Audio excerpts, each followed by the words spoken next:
Hi there. My name is Marty Snyder. I'm an associate professor in the Graduate School of Computer and Information Sciences at Nova Southeastern University.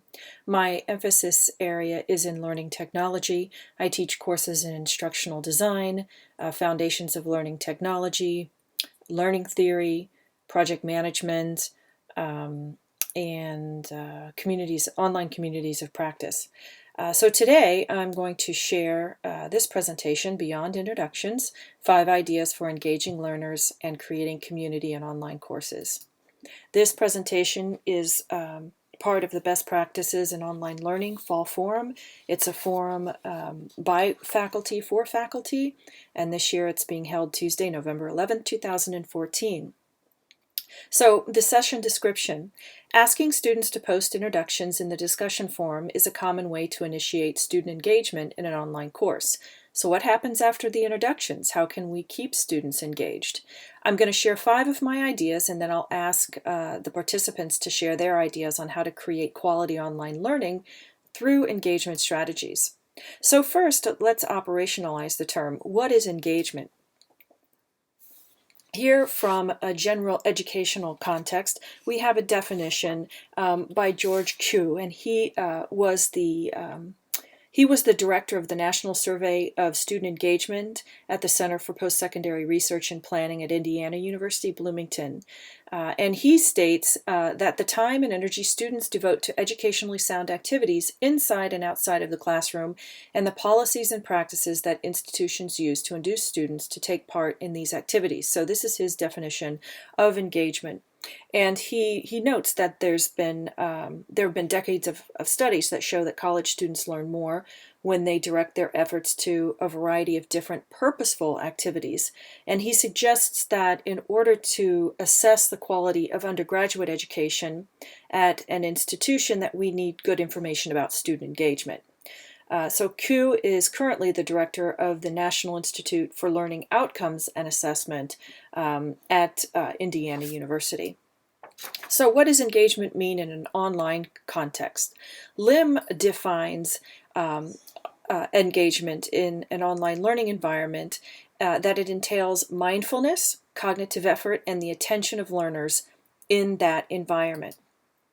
And then Kearsley and Schneiderman, who have, in the context of engagement theory, talk about engaged learning is, and what it means is that all student activities involve active cognitive processes such as creating, problem-solving, reasoning, decision-making, and evaluation. Students are intrinsically motivated to learn due to the meaningful nature of the learning environment and activities. So here we're talking about cognitive engagement. It's being actively involved in the content, in the experience, being part of that online community. So this is what engagement is in an online learning environment. So how do we create this environment? We've had experience in traditional classrooms. Many of us seem more adept at engaging students face-to-face, but how do we do it online? So when I think of engagement and interactions, there are 3 types of online interactions. You can have student-instructor interactions, peer-to-peer interactions, and then student to the content. So we create meaning through these 3 types of online interactions. The other thing I want to talk about briefly before I share with you my strategies is we all have a frame of reference from which we're coming from. And I know we come from a variety of colleges, schools, departments across the university. Some of us teach undergraduates, and others can teach in the master's and doctoral level. And some of us come from business, from law, from medicine, computer science, and education. And we know that online learning is not a one-size-fits all. So let me set the stage a little bit. I teach information systems and learning technology. The master's courses that I teach are fully online, and we also have a blended format for our doctoral program. So the majority of my students are adults, and they're working professionals. I do not teach the foundational courses. that require a lot of memorization and recall. So a lot of my courses are very applied, research-based, and with that, I also want to share my teaching philosophy. It's one of social constructivism. And the model that I most relate to is this community of inquiry model by Garrison, Anderson, and Archer. And basically, what this model shows, it's a framework for how learning takes place. And you'll note here in this Venn diagram, you've got the educational sweet spot where three different presences, social presence, teaching presence, and cognitive presence converge. And what social presence is that ability of learners to project their personal characteristics into the community through presenting themselves as real people. So the students are, engaged in this online community because they're sharing information about themselves. They feel comfortable sharing information about themselves. Cognitive presence is the extent to which the participants create meaning through sustained communication, whether that's through an online discussion forum where you're dialoguing with students. And then there's teaching presence, which refers to the design, facilitation, and the direction of both the cognitive presence and the social presence. And so the overarching question that guides me as a professor and as a professor who teaches online is, how can I use technology effectively to design for a community of inquiry to engage students in authentic, meaningful activities? And so with that, I'm going to share 5 basic strategies. Some of you might already be doing these. Some of these strategies I've actually taken from other faculty here at Nova Southeastern University. First one is personal learning goals. Second is text plus audiovisual feedback. The third is mini audio presentations. The fourth is student-led discussions. And the fifth is problem-based learning. And even though I have them numbered 1 to 5, they're in no particular order in terms of preference or effectiveness or what have you. It's just they came to my head in that order. So the first one that I'll talk to you about is personal learning goals. And this is something that I've actually created as an assignment. And I do assign some points to this assignment of personal learning goals. I've seen it both ways, where some professors don't assign points, but I do, because I ask them to create a deliverable or a document that they can send to me.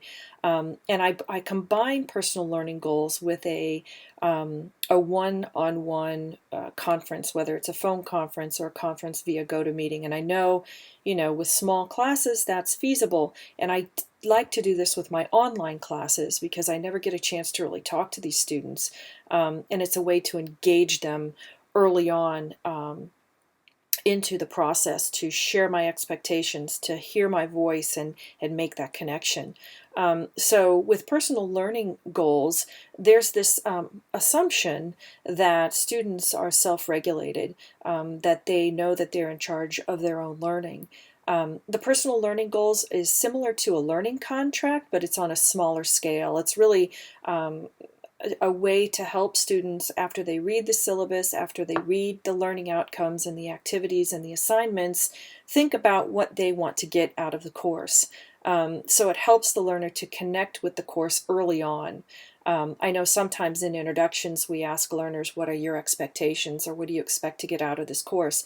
This goes a little step further in asking what do you want to get out of this course, but also how are you going to do it, and how will you know when you get there? The personal learning goals also helps the instructor individualize learning within the learning environment. So it's not a full open contract in terms of, tell me what you want to learn and I'll create it for you. And I know, I don't know if you're familiar with Dave Cormier's rhizomatic learning, but it's a very interesting concept where you come to the table with a very open mind about what the learner is going to get out of the course and how you design that course. And again, the last bullet point here is that I combine the personal learning goals with a one-on-one student conference within the first month of the term. And they can either come to the conference with their personal learning goals in hand, or they can submit their personal learning goals following that conference. So here's an excerpt from the syllabus about the personal learning goals. And as you can see here, to give it some structure, and of course all of these activities, it's important to have a structure in terms of how you're going to carry out the activity. So here, for example, in the left-hand column, they've got a particular goal. In the second column, what are you going to do to achieve that goal? And then in the third column, what's the measure of success? How will you know that you're successful in achieving that goal? And then the fourth column you can add or not. It kind of helps them do a little bit of time management. How much time do I anticipate spending to achieve that goal? So really putting the reality to it.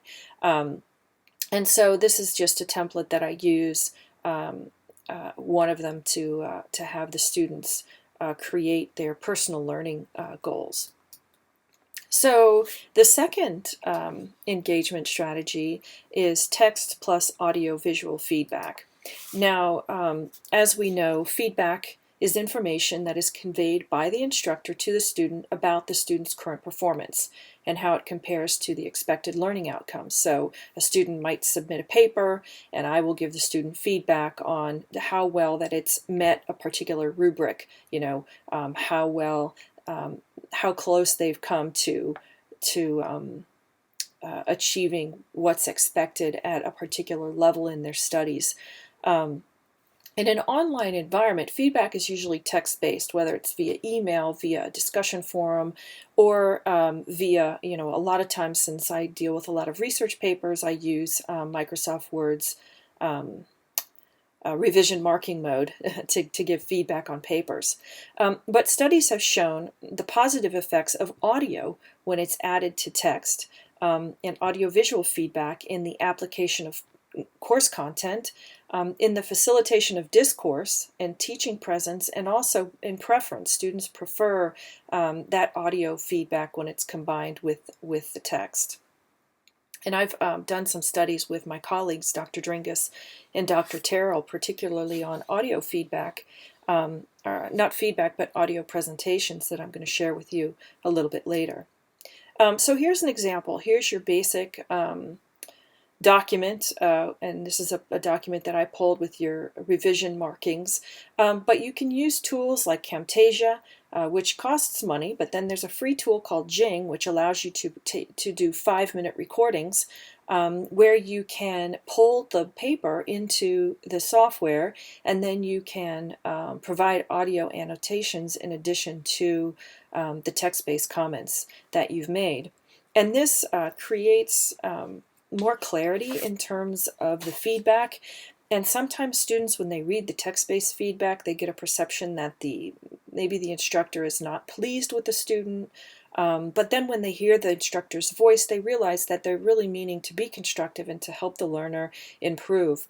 So those nuances are captured when you provide the audio feedback along with the text. And so the third strategy is mini audio presentations. And again, this is another way of bringing audio into a predominantly text-based online learning environment where, we use Blackboard and we use online discussions. Oftentimes, it's text-based.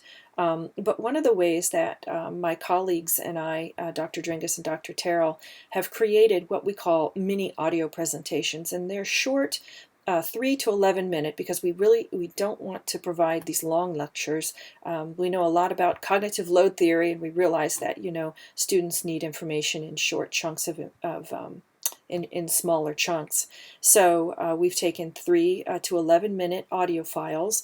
We post them into the discussion forum at various times throughout the course, and they're designed to create verbal immediacy, to engage learners in a predominantly text-based discussion. So what we do is, we might use the mini audio presentation to summarize a text-based discussion, to introduce a text-based discussion, to provide just a simple thought about a particular discussion that's going on.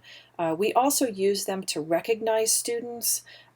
We use immediacy verbiage using the we language versus I language, identifying students by name. So that's a way that we're able to create that immediacy within the online learning environment. And then the fourth strategy is student-led discussions. And my colleague, Dr. Lori Dringus, and I have done quite a bit of research with regard to student-led discussions. We were interested in seeing if student-led discussions is a good instructional strategy for promoting metacognition. But in general, I've used student-led discussions in a variety of ways, both at the master's and the doctoral levels.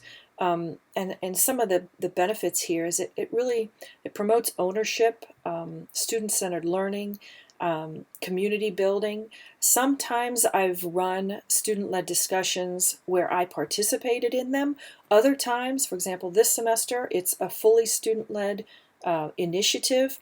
Either way, you have to provide specific guidelines in the syllabus for how these student-led discussions should run. So there has to be some kind of process for it, giving clear instructions to students in terms of what their roles are.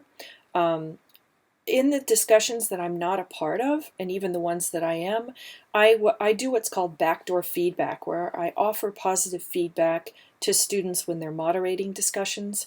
And I send that information to them via email, for example, rather than right there in the discussion forum.